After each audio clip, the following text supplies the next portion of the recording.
bersatu.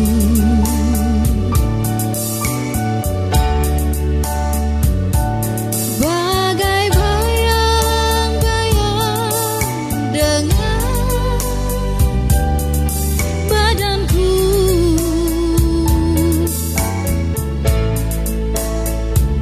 mengarungi samudra cinta.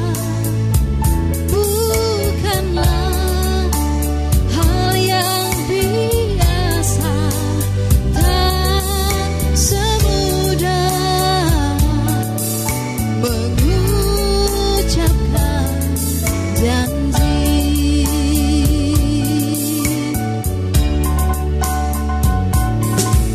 Harta adalah hiasan hidup semata.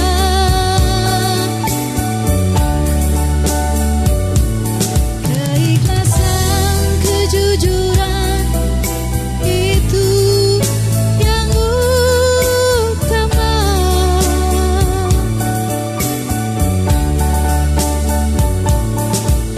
Jangan kau taburi cinta dengan permata,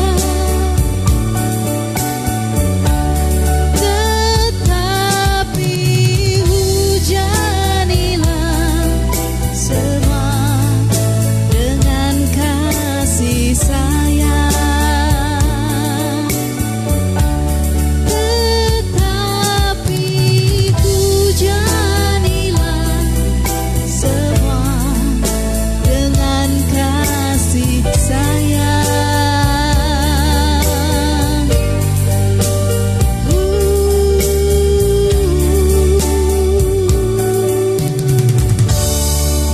cukup sekian, terima kasih.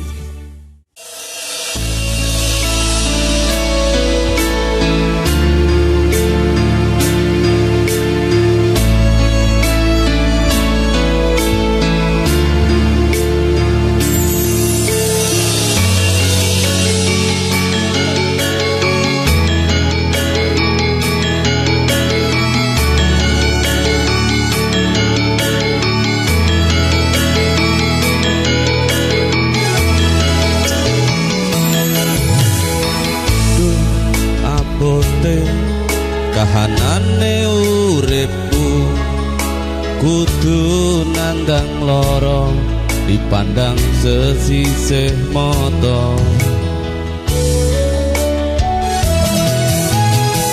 Yen takdire dikudu kuat-kuatke, aku mung wong sepele kudu kuat atine. Kadang pengen ngeluh nalika kentekan ngeluh, kodrate manungsa kuwi pancen beda-beda. Bedel duel ati nampa kasunyatan iki, kudu tak tambani kanggo jalani uripku iki.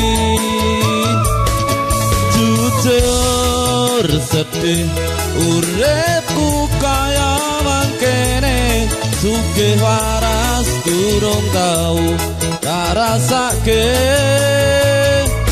Urip dhewe tresna ra ono sing kabeh, kudu sabar mung dianggep wong sepele. Mlaku wae kadang kesandung, ora ono sing nulung, tangise neng ati ra iso tak bendung.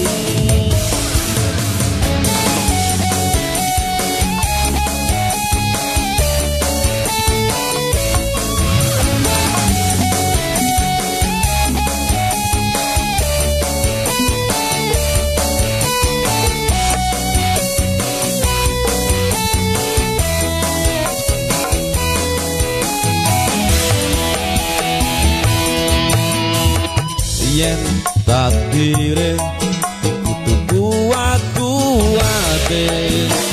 Aku mung wong sepele kudu kuat atine. Kadang pengen ngeluh nalika kentekan eluh. Kodrate manungsa kuwi pancen beda-beda. Dedel duel ati nampa kasunyatan iki. Kudu tak jalani kanggo jalani uripku iki.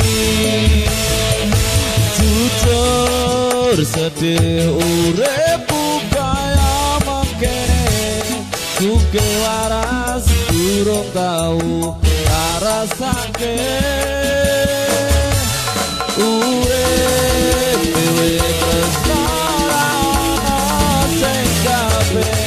Kudu sabar mung dianggep wong sepele. Mlakuwe kadang kesandung ora ana sing nulung. Tangise neng ati ra iso tak bendung. Mlakuwe kadang kesandung ora ana sing nulung. Tangise neng ati ra iso tak bendung. Aku pancen wong sepele nanging bakal tak buktekke. Dadi wong aja seneng nyepelekke.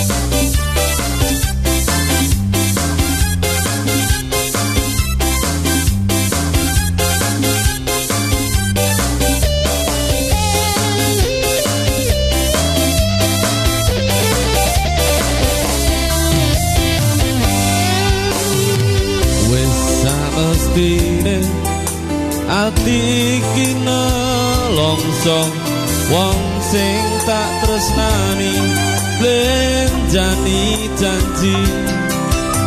Apa ora eling nalika semono kebak kembang wangi jroning dodo.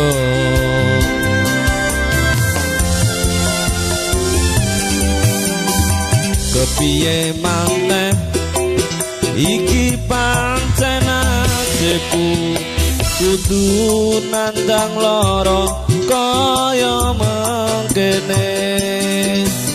Remo ati iki yen eling janjine. Ora ngira jebul lamis wae.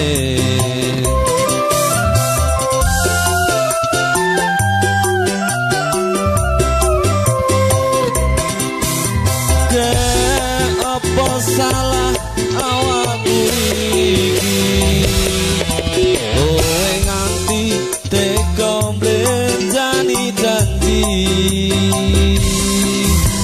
Apa mergo kahanan uripku iki syarat bondo sece karo uripku.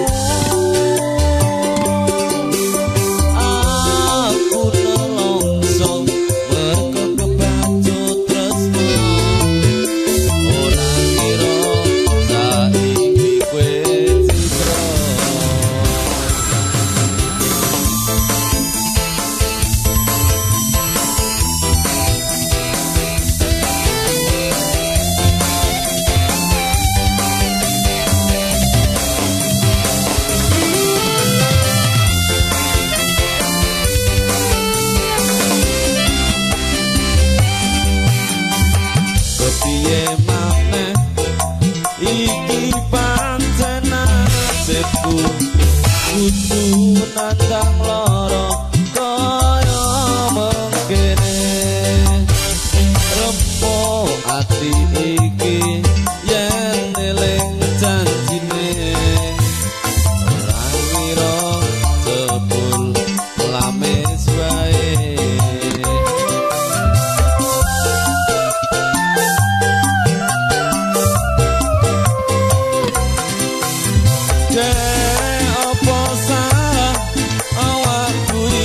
iki kowe nganti mega blendani janji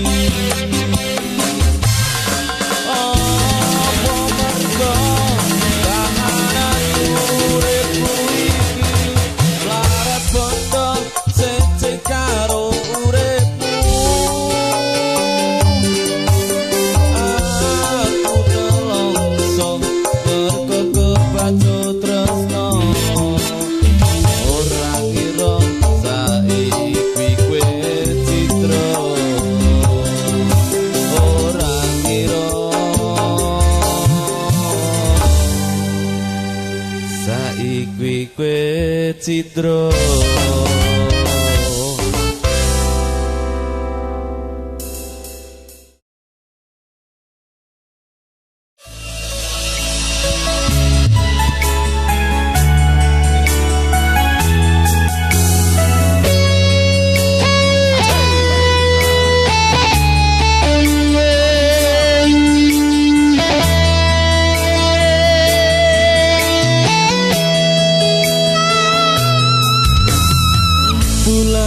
Bulan gede sing ana langit biru tulung padang ana uripku lintang-lintang lugu sawangen awakku wengi iki ora bisa turu.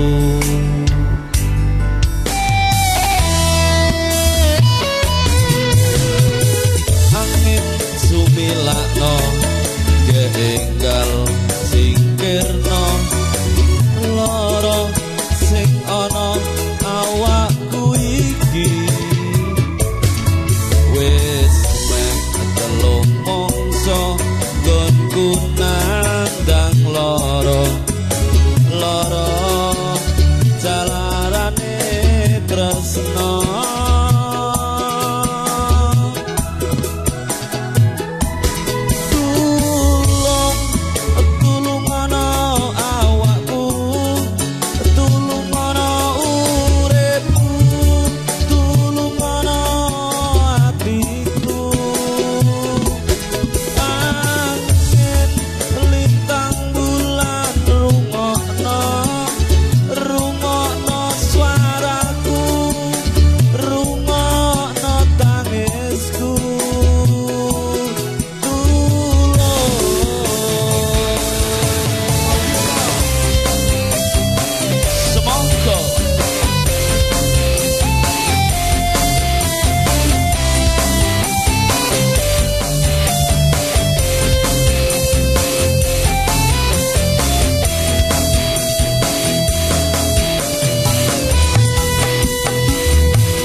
kangge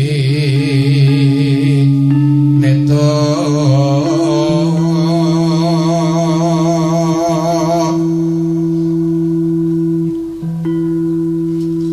lalakone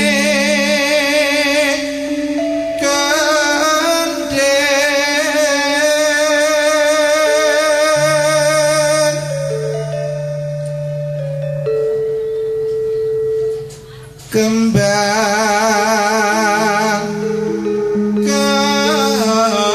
kacang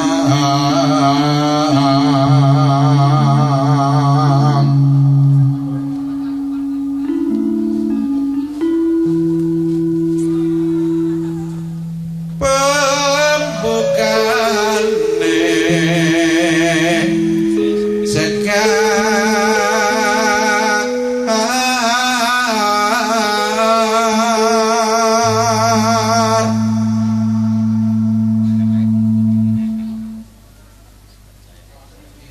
dandang kula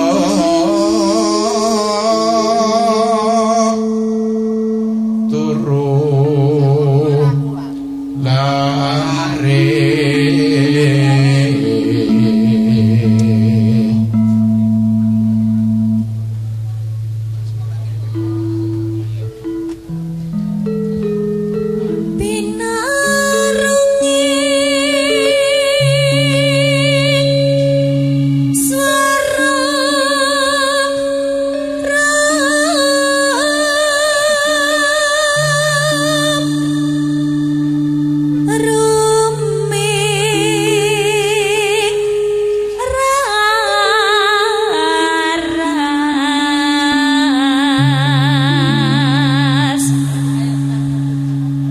Soting iki ora njaluk nomorku telepon iki sing njupuk rokok, sing njupuk bakso.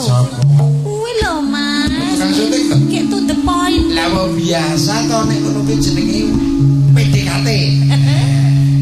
Terseponan yo njupuk rokok, dijupuk aku wae. Manjune ra ngarep njaluk. Iya. Nomor HP ta? Untung aku ki peka. Lah kok ke yo kok nei. Yo ora to. Jual mahal aku jual mahal. Wong wedok iki aja gleh-gleh. Watok sapa njaluk nomor HP dinehi. Hati-hati. Teruske.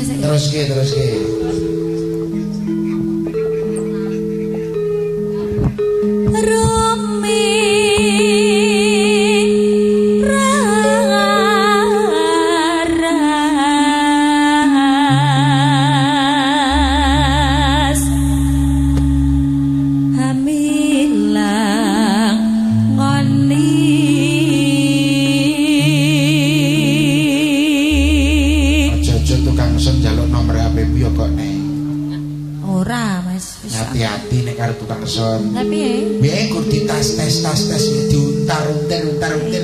Bahaya. Lane aku kaya saiki lho, ora nggawa bojone. Kowe dhewe. Dhewe, Mas. Sing tak seneng iki ya nek ngene iki dadi lunga ki rasa toke bojone mosok lunga dadak toke bojo. Bojoku ora melu, anakku lanang kaya ora melu. Nah, kuwi dhewe nyopir dhewe. Nyopir dhewe, Mas. Nganggo mobilku sing anyar ki lho. Apa? Beat. Mobil kok Beat.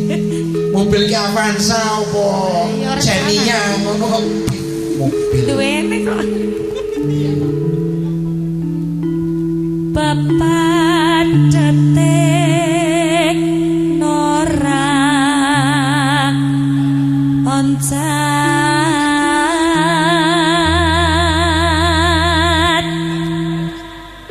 Wosti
kuning-kuning kembang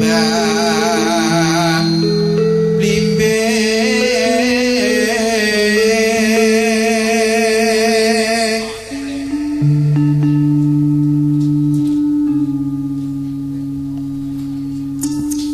moyo-moyo sing kuning itu esok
ijo-ijo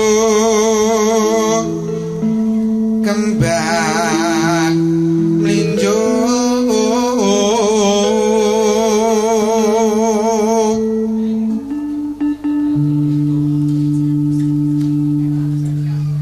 kroto-kroto bejane sing duwe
Bismillahirrahmanirrahim.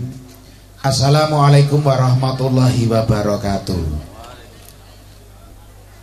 Lumintuning pujastawa kasarasan miwah kabagas parasan mugi tansah kasarira kajiwa. Dumateng asanipun sagung para tamu para lenggah dalasan kawula. Para pepundhen pini sepuaji sebut dan kaspenken pantes pinundi. Para pangemban pangbating prajata wilayah ingkang dados pandang sopandha ing kawula dasi. Ingkang kebak ing pamawas lebih pitutur ingkang berbudi bawa laksana. Watesanipun Bapak Ibu para tamu para lenggah ugi katang werda muda taruna ingkang bagya mulya. Saderengipun sumangga kalendharaken kita ngaturaken rasa puja puji pangalembana syukur tunjuk dhumateng masanipun Gusti Allah ingkang Maha Agung kacehna katitik wonten ing kalendhangan sonten punika kita saged kempal manunggal nyawiji wonten ing dalemipun panjenenganipun Bapak Wiyono sekalian Ibu Darsini wonten ing Laladan Blimbing RT Setunggal RW Gangsal Umbul Rejo Ponjong Gunung Kidul. Nyawiji rasa dalem Gusti ingkang akar loyo luka kita saged kempal kanthi kahanan ingkang remraga. Nun kula nuwun kepareng kula cumantaka ngadeg jejer wonten kasojeng ngandika sami awrat mundi dawuh timbalanipun ingkang hamangku ganti ingkang hambandul karya panjenenganipun Bapak Wiyono sekalian Ibu. Kepareng kula sakadang saking seni paguyuban campur saringkes Purwanada marak sowan wonten ing kalodhangan sonten punika ingkang pun pangarsani panjenenganipun Raka Mas Purwiyambak sinengkuyung kalian kadang kula ingkang ngasta kendang Mas Menot ugi sawetawis kadherekaken kalian kadang-kadang penyanyi utawi Widyawati wonten 3 cacahipun ingkang sepisan inggih menika Diajeng Vera Verista niki menawi Haji nggih tetepangan kalian Bapak Ibu para tamu ugi sinengkuyung kalian kadang kula Diajeng Triana ingkang nembe kiwala rawuh nyun sewu sowan menika Diajeng Elma. Kanthi menika kula ingkang nderekaken kanca-kanca Purwanada campur saringkes kula kita mugi lumapahipun kadang-kadang Purwanada anggenipun caos panglipur Purwa Madya ngantos wasana samangke estu damel bengi swasana. Semoga sedaya sugeng kamirsani pun Purwanada campur saringkes campur saya Indonesia.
Mas Minot.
wonten langgamipun Lamis nyun sewu kula sampun matur kesupen menika nggih. Menika lelagon ingkang pun kersaken tak lela-lela ledung nggih. Nggih, bapak sinten menika? Oh sing kagungan iya sing lenggahaken sing kagungan dalem nggih. Nyun sewu Bapak Wiyono sekalian Ibu Darsini kersaken langgam tak lela-lela ledung. Nggih, nangge bawa. Nggih. Wah. Aduh iki. Nek kleru 50.000 tarik meneh. Nggih. Sakamat-kamat pun pinanggani. Dijengklek di bawani ya Mas. Ya sekarang lagu ini wis lagu lawas ning digarap kanthi sae nyawiji kalian Purwanada monggo. Tak lelo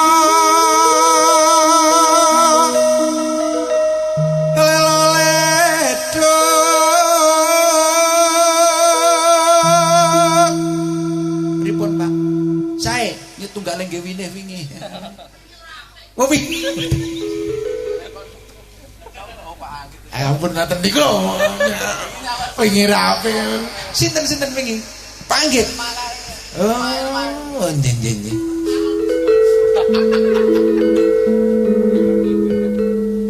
Cup menengo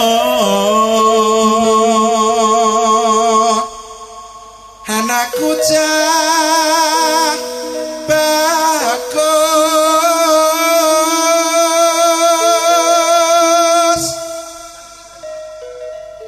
Mas sinten menika? Mas Mida Putra Arif Aprilianta leres nggih. Nggih, nggih sampun kalapan daup kalian Roro Ayu Putri Nugraesani. Nggih. Putra pastripun panjenenganipun Bapak Sudaryanto sekalian Ibu Ijah Hodijah. Nggih. Sampun kalapan ijab kabul. Kalau wingi nggih ijab nggih. Mugi-mugi dados keluarga ingkang sakinah mawaddah warahmah. Amin. Itu menika ingkang dados pangajab keluarga ageng ingkang amagugati. Daya-daya pinaringan golek kencana ingkang saged tata jalma. Tegesipun putra-putri ingkang salih lan salihah. Amin. Mumpun gadah alhamdulillah. Nggih mengke kagungan melih Pak. Dadi program melih. Menawi pun gadah menika program melih. Arep 3 apa 4 dadi mengke saged pun program melih.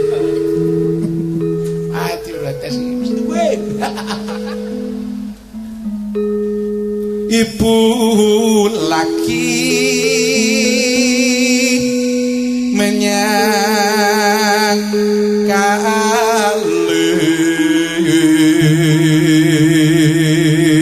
zaman semono desa cilik diada kindang karo timang sik nyele ibu lagi ngumbahi sing ngomong kowe to saiki labuh-labete kalih Mas Pur dadi tanggung jawab karo Mas Pur wis genah iki padune arep njaluk ngerti aku nek ngene iki wis genah nyangking popo lawan beru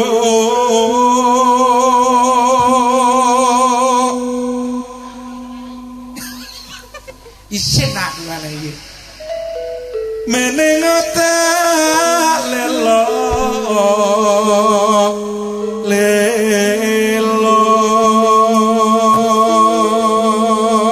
nggih katur langgamipun tak lelo ledung menika kagem keluarga ageng ingkang amagugati Bapak Wiyono sekalian Ibu Darsini estu menika mligi kagem putra kakungipun ingkang nembe remen penggalihipun palakrami kala wingi mugi-mugi dados keluarga ingkang sae atut runtut dados keluarga ingkang bagya mulya ngantos kaken-kaken ninen-ninen ugi ngantos puputing yuswa.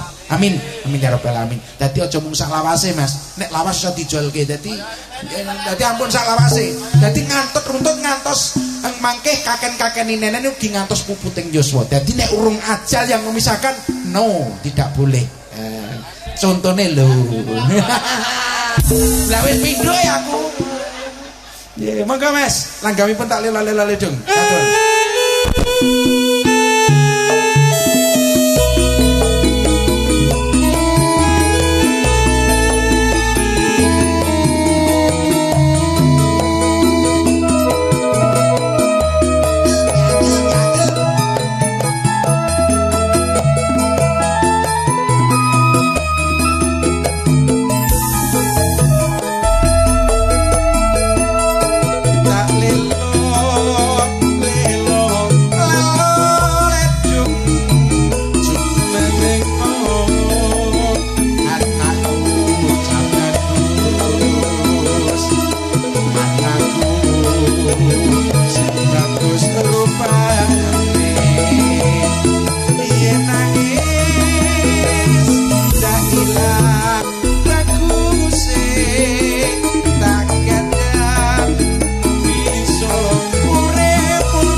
Supados Waradin ya setunggal mboko sawiji penyanyi kesampun marak sowan keparengan ngaturaken lagu sing Bella Berlista.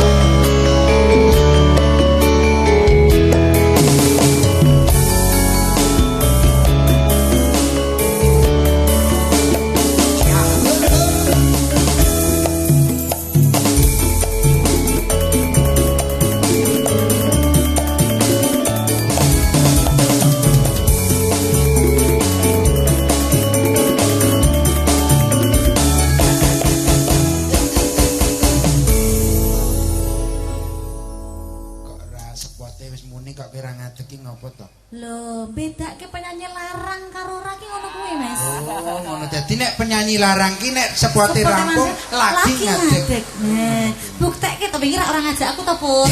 Ora entuk saweran iki to, Pur. Ih, kapok. Saiki kok sesuk ngajak aku meneh kaya. Urung nyanyi wis sawerane wis. Ngerti ora? Kuwi ora mergo penyanyine. Nah, terus MC-ne dadi MC. Oh, dadi nyucen bener. Lho iya. Dadi nek ngerti kowe iki melas banget dadi. Ketok nek kurang pangan 7 sasi kok. Telangke Bu 7 sasi. Beda aku ki nang omah ki ya seneng lho. Aku ki ya tak gawe bunga nang omah ki aku dodolan. Dodol apa? Semongko. Oh, semongko. Lho, semongko tiang. Semongko. Kowe ngerti dodolanku? Nang endi? Nang omah kuwi. Nang omah Dadi semongko. mung glundang. Glundang ngalor ngidul ngambil. Ngomong kowe nek glundang-glundung pengangguran. Semongko lho, kira semongko ki glundung rono, glundung rono. Kene ora inisiatif. Paling ora ya kaya Wirlista. Wah. Penyanyine RPR ki nek ra payu ngopo? Ya dodol prabot. Ora masalah penting halal. Kuwi ya dodol prabot ta kowe? Prabot nang Apa sing kok nang panci, nang soblok, nang wajan. Wah, lah kene komplit. Dadi nek mbutuhke nek nggonamu ana. Ana, Mas. Oh, alhamdulillah. Kuwi anyar kabeh. Ya ora bekas nggon pawonku kuwi tak doli kok ya. Ora ndek dhuwit aku. Bila kuwi ngomong nek iki barang-barangmu ning pawon kok doli kabeh ngono kowe mau. Oh, alah. Kaya aku kuwi mau sing solutif ngono dadi wong iki ya kira. Ngaturke kula wonten sowan wonten dalemipun. Bapak Wiyono sekalian Ibu Pak Wiyono kalian Ibu. Mula krameaken keng putra kakungipun Mas Wida Putra Arif Aprilianta. Aku angel banget. Aja dipisah lho. SIP. SIP ki ngerti artine? Astagfirullah. SIP. SIP lho, Mas. Mosok ora ngerti kok ya. Kowe ngerti? Intelek ngono lho. Dadi SIP ki ya kowe ngerti tau sekali. SIP ku apa? Alah. Ngomong nek ora jong ngono to dadak. Apa ta? Bunda iya ora ngerti. Mosok SIP ora ngerti? Mas Pur sing ngerti kok ya. SIP lho, Mas. Kon aku nek ngerti sip. Bener. SIP kaya sarjana apa ta? Pendidik. Hah? Apa-apa? Cak iki nek ora tau sekolah ya ngono kuwi. SPD nek sarjana pendidikan SIP kok sik tau aku. SIP. Aku ya tau kuliah Alah takon sing duwe ngono ngopo dadi. Ketok men SIP niku nopo, Mas? STP. Oh, STP. Nyun sewu. STP kuwi. Oh, sing kleru tulisane kok ya. STP iki STP kok yo. Nah. STP.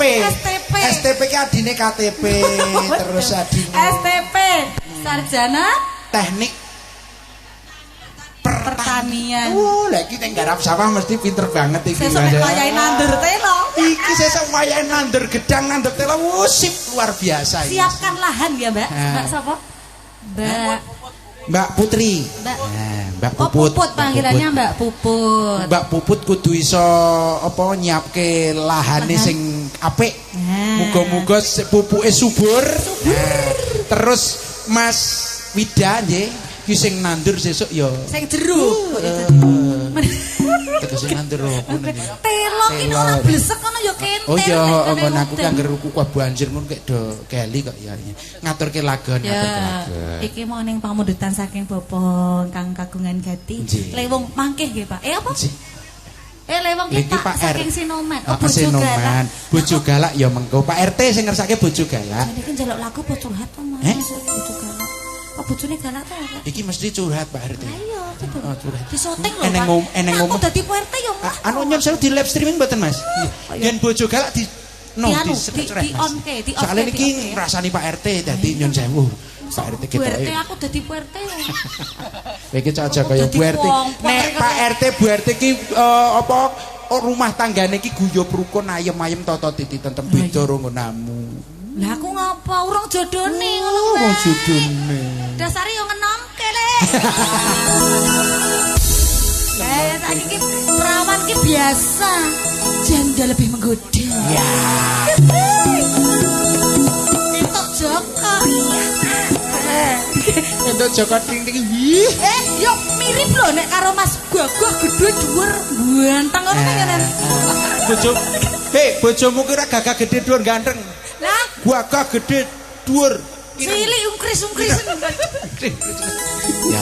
Ngaturke sik sing alus sik diaturke langgam sik jumbo garang. Tuntang-tunting ki ngopo to Mas tak bagahi engko urung sing sawere ki engko. Walah ngerti. Mosok sing kagungan dalem nek jeneng Mas Pur ki rak rayine sing kagungan dalem. Ya to, mosok ngerti kaya ngene ya aja glitah-glitih. Astagfirullah, ya tegel lho ki. Tegel moyo. Tegel tenan. Ki men nggo kancane ngono lho. Dadi ora merokok-merokok lho tadi. Ya. Ya ngaturke lelagal sing seragenan ya, Nes. Ya, monggo. Kembang rawe ya dileki.